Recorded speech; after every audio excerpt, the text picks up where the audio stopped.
ആശാവർക്കർമാർക്ക് പിന്നാലെയുള്ള അംഗനവാടി ജീവനക്കാരുടെ സമരവും സർക്കാരിനെ കൂടുതൽ പ്രതിസന്ധിയിലാക്കുകയാണ്. വരും ദിവസങ്ങളിൽ അംഗനവാടി ജീവനക്കാരുടെ സമരം ശക്തമാകും.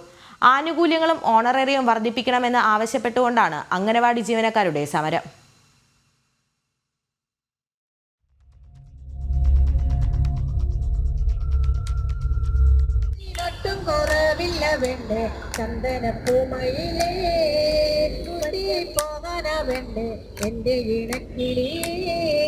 ആശാവർക്കർമാർക്ക് പിന്നാലെ അംഗനവാടി ജീവനക്കാരും അനിശ്ചിതകാല സമരത്തിലേക്ക് നീങ്ങുന്നു. സമരം ചെയ്യുന്നവർക്ക് ഓണറേറിയം നൽകേണ്ടെന്ന് ചൂണ്ടിക്കാട്ടി വനിതാ ശിശുവികസന ഡയറക്ടർ ഉത്തരവിറക്കി.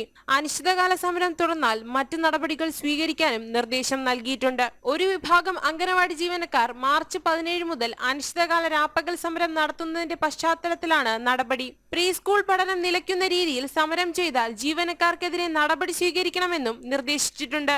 വേതന വർധനവ് ഉൾപ്പെടെയുള്ള ആവശ്യങ്ങൾ ഉന്നയിച്ചാണ് അംഗനവാടി വർക്കർമാരും ഹെൽപ്പർമാരും സെക്രട്ടേറിയറ്റിന് മുന്നിൽ അനിശ്ചിതകാല രാപ്പകൽ സമരം ആരംഭിച്ചത്.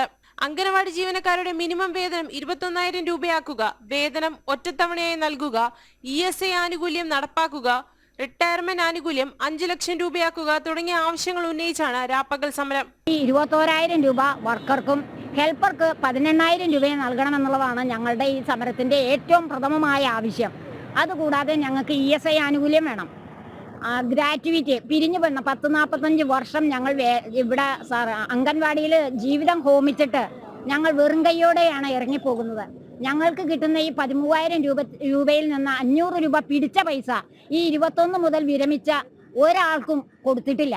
സമരത്തിന് മുന്നോടിയായി മന്ത്രി വീണ ജോർജിന്റെ നേതൃത്വത്തിൽ വിവിധ യൂണിയൻ പ്രതിനിധികളുമായി ചർച്ച നടത്തിയെങ്കിലും തീരുമാനമുണ്ടായില്ല. സമരവുമായി മുന്നോട്ടു പോകണമെന്ന് തന്നെയാണ് അംഗനവാടി പ്രതിനിധികൾ വ്യക്തമാക്കുന്നത്.